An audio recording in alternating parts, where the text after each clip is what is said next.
న్యాయంగా ఆలోచించండి. Representation face వైపు తిరిగి ఇస్తామా, ఏదో సైడ్స్ వీక్ చూసి ఇస్తామా? చెప్పండి, మీరే చెప్పండి, న్యాయం చెప్పండి.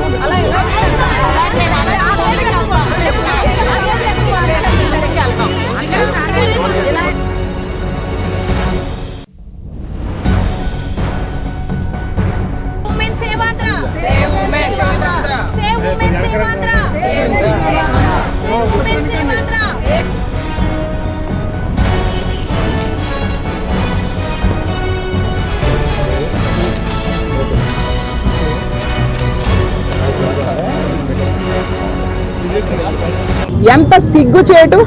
ఈ రాష్ట్రంలో మహిళలందరూ తలదించుకుంటున్నారు ఇలాంటి ప్రభుత్వం పాలనలో ఉన్నామా అని చెప్పేసి. ఈరోజు మహిళల రక్షణకు ఒక్క వ్యవస్థ తీసుకురాలేదు, ఒక్క సమీక్ష చేయలేదు. కాబట్టి మీ అందరి ద్వారా మా మహిళా విభాగం అంతా ఈ ప్రభుత్వాన్ని, అలాగే ముఖ్యంగా మన అంబేద్కర్ గారికి వేడుకుంటున్నాము. ఈ ప్రభుత్వ పెద్దలకి బుద్ధి తెచ్చుకొని ఇలాంటి దుర్మార్గులకు కఠినంగా శిక్షించండి.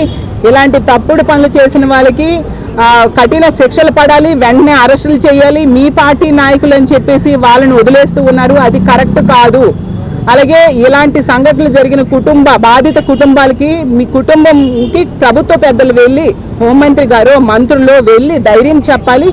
ఒక ఆర్థిక భరోసా ఇవ్వాల్సిన బాధ్యత మీ మీద ఉందని తెలియజేసుకుంటూ, ఇలాంటివి ఇలా రిపీట్ అవుతుంటే ప్రజల్లో ఇప్పటికే తీవ్రమైన మనోవేదన, ఈ కూటమికి ఓట్లేసిన ప్రజల్లో తీవ్రమైన మనోవేదన. ఇలాంటి పాలకుల కోసం, ఇలాంటి పాలన కోసం మేము ఓట్లేసామా? అసలు గుడిలో ఉన్న దేవుడిని వదిలేసుకొని మళ్ళీ ఆ దేవుడు రావాలని పూజలు చేస్తున్నట్టుగా ఉంది అనేసి బాధపడుతున్నారు. ఎందుకంటే జగనన్న అలాంటి మంచి పాలన, రామరాజ్యం లాంటి పాలన ఆ రోజు అందించారు. ఈరోజు ప్రజలందరూ మళ్ళీ జగనన్న వస్తేనా అన్ని హామీలు అమలవుతాయి. ఆ రోజు ఎందుకంటే అతను 5 ఏళ్ల పాలనలో కరోనా లాంటి కష్టకాలము 2 ఏళ్ళు ఉన్నా కూడా ఇచ్చిన హామీలో 99% నెరవేర్చడమే కాకుండా మహిళల రక్షణకు పెద్దపీట వేశారు. అతను రావాలని ప్రజలు తీవ్రంగా ఈరోజు కోరుకుంటూ ఉండే పరిస్థితి. ప్రజలకి రక్షణ కల్పించేంత వరకు మా పోరాటం ఇలాగే కొనసాగుతుంది, ప్రజల సపోర్ట్ అని తెలియజేస్తూ ఉన్నాను. అలాగే ఈరోజు విజయవాడలో ఈ కార్యక్రమంలో ఈ విజయవాడ మేయర్ గారైన భాగ్యలక్ష్మి గారు, అలాగే డిప్యూటీ మేయర్ గారు, కార్పొరేటర్స్, అలాగే ఈ జిల్లా అధ్యక్షురాలైన విజేత గారు, అలాగే ఇక్కడికి విచ్చేసిన చాలా మంది పెద్దలు అందరూ కూడా వచ్చి ఈ అంబేద్కర్ గారికి వినతి పత్రం అందించడం జరిగింది. ఇక్కడ పాల్గొన్న ప్రతి ఒక్కరు కూడా, ఎందుకంటే సామాజిక బాధ్యతగా మహిళల రక్షణ కోసం మన అందరం కూడా పాటుపడాలి, ప్రభుత్వం మీద ఒత్తిడి తీసుకురావాలని చెప్పి వచ్చి ఈ కార్యక్రమాన్ని విజయవంతం చేసిన ప్రతి ఒక్కరికి పేరు పేరున ధన్యవాదాలు తెలియజేసుకుంటూ, మీడియా ప్రతినిధులకు నమస్కారాలు తెలియజేస్తూ సెలవు తీసుకున్నా. ఇప్పుడు అన్న కార్యక్రమం మీద ఈరోజు మన అంబేద్కర్ విగ్రహానికి మేము మెమోరాండం ఇవ్వడానికి ఇక్కడ మా ఎమ్మెల్సీ గారు, మా డిప్యూటీ మేయర్ గారు, అలాగే మా కార్పొరేటర్లు, మా మహిళా వింగ్ అంతా ఇక్కడికి రావటం జరిగింది.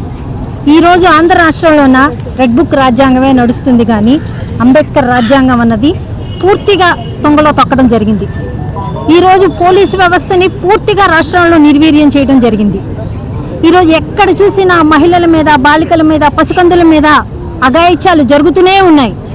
కానీ ఎక్కడ రాష్ట్రంలో ఉన్న ముఖ్యమంత్రి గారికి కానీ, డిప్యూటీ సీఎం గారికి కానీ, హోంమంత్రికి కానీ ఎక్కడ ఇలాంటివి పట్టడం లేదు.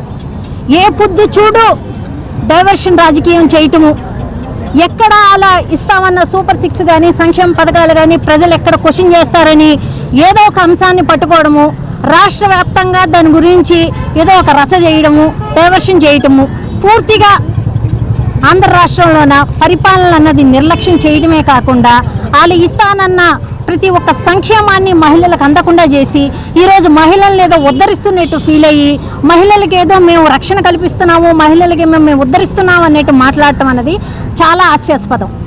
ఈ గతంలో చూసాం జగన్మోహన్ రెడ్డి గారి పరిపాలనలో మహిళలకి ఏ రకంగా ఆంధ్రప్రదేశ్లో న్యాయం జరిగిందన్నది. ప్రతి ఒక్క మహిళ ఆర్థికంగా స్వతంత్రాలు అవ్వాలి, ప్రతి ఒక్క మహిళ రాజకీయంగా వాళ్ళు ముందుకు రావాలి, బయటికి రావాలని చెప్పి 51% రిజర్వేషన్ కల్పించడమే కాకుండా కార్పొరేషన్లోన, పంచాయతీల్లోన డైరెక్టర్లుగా ప్రతి ఒక్క వింగ్లోన మహిళల్ని హోమ్ మినిస్టర్ల దగ్గర నుంచి తీసుకొచ్చింది జగన్మోహన్ రెడ్డి గారు. జగన్మోహన్ రెడ్డి గారు పరిపాలనలోన 11 రకాల సంక్షేమ పథకాలని మహిళలకి, కేవలం మహిళలకి 11 రకాల సంక్షేమ పథకాలు అందజేసేవారు. ఈరోజు కూటమి ప్రభుత్వంలో మహిళలకి ఏం న్యాయం జరుగుతుంది? ఎక్కడ రక్షణ ఉంది? ఎక్కడ భద్రత ఉంది?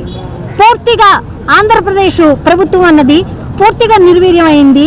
ఈరోజు వాళ్ళ పనికిమాలిన పరిపాలన, వాళ్ళ చేతకాని పరిపాలన ఎక్కడ మాట్లాడుకుంటారా అన్నది వాళ్ళు గమనించుకొని ఏదో ఒక డైవర్షన్ పెట్టి, ఏదో ఒక విషయం మీద రచ్చ చేసి, ఏదో ఒక విషయం మీద భారతమ్మ మీద కేసు పెడతాము, జగన్ గారి మీద కేసు పెడతాము, లేకపోతే రాష్ట్రంలో ఉన్న నాయకుల మీద కేసు పెడతాము, చివరాఖరికి మీడియా మీద కూడా వచ్చేసారు. ఇది ఏం సాంప్రదాయం? ఇది ఎక్కడ సాంప్రదాయం? ఈరోజు ఏం నేర్పిస్తున్నారు ఆంధ్రప్రదేశ్లోన? రేపటి రోజున కూటమి ప్రభుత్వం అయిపోయిన తర్వాత మా ప్రభుత్వం వస్తే మేమేం చేయాలా? ఏం చేయమని మా ప్రజలకు కానీ, నాయకులకు కానీ, ప్రజాప్రతినిధులకు కానీ ఏం నేర్పిస్తున్నారు వీళ్ళు?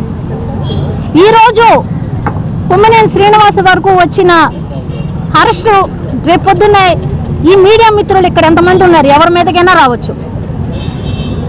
ఈరోజు మహిళలకు భద్రత లేదు. మహిళల్ని ఈ క్లుప్తంగా వరద కళ్యాణి గారు క్లుప్తంగా రాష్ట్ర వ్యాప్తంగా ఎక్కడెక్కడ ఏ మహిళ మీద, ఏ ఆడపిల్ల మీద, ఏ పసికందుల మీద ఎలా అఘాయిత్యాలు జరుగుతున్నాయి అన్నది క్లుప్తంగా చెప్పారు.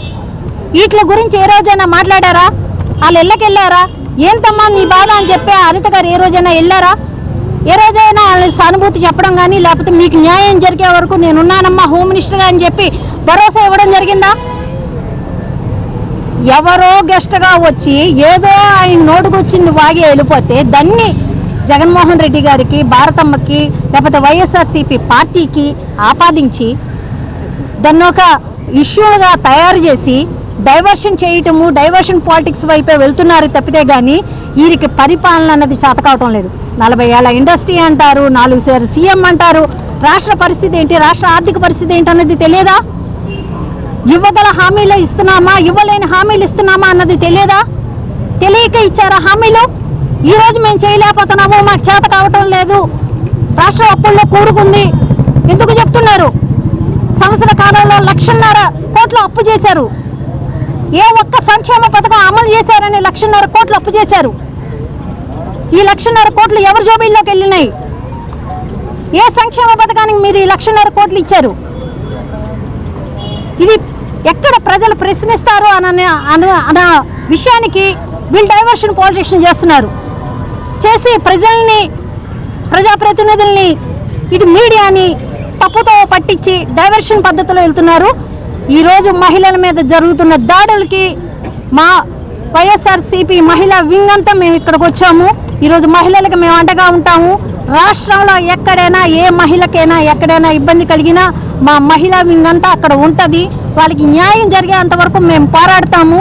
ఒక హోమ్ మినిస్టర్ ఒక మహిళగా ఉండే ఆవిడ పూర్తిగా విఫలం చెందారు. ఆవిడ అసలు హోంమంత్రిగా పనికిరారని మేము తెలియజేస్తున్నాం.